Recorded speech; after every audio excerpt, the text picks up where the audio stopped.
অন্তর্বর্তী সরকারের দায়িত্ব নেয়ার পর যুক্তরাষ্ট্রসহ বড় সব দেশের সঙ্গেই যোগাযোগ হয়েছে বলে জানান পররাষ্ট্র উপদেষ্টা তৌহিদ হোসেন। মঙ্গলবার দুপুরে পররাষ্ট্র মন্ত্রণালয়ে সাংবাদিকদের কাছে এসব কথা বলেন তিনি।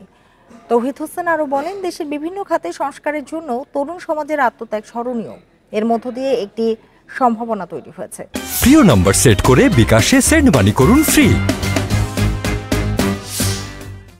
নতুন সরকার চায় আন্তর্জাতিক সম্প্রদায় বাংলাদেশের পাশে থাকুক।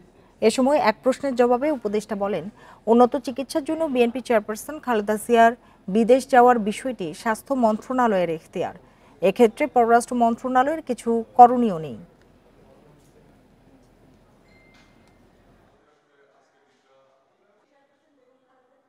এটা খুব নিটিগ্রিটি, এটা আপনি হেলথ অ্যাডভাইজারকে জিজ্ঞেস করেন, আমার মনে হয় সেটা বেটার হবে। এটা এ ব্যাপারে আমি খুব কম্পিটেন্ট না বলার জন্য। আসলে স্বাভাবিকভাবেই সব শক্তিমান দেশের লোকদের সাথে আমাদের অ্যাম্বাসাডাররা দেখা সাক্ষাৎ করেছেন, আলাপ হচ্ছে। আমরা একটা পরিবর্তনের জন্য অত্যন্ত মূল্য দিয়ে একটা পরিবর্তনের সম্ভাবনা সৃষ্টি হয়েছে, সেটাতে যেন আন্তর্জাতিক সম্প্রদায় আমাদের পাশে থাকে।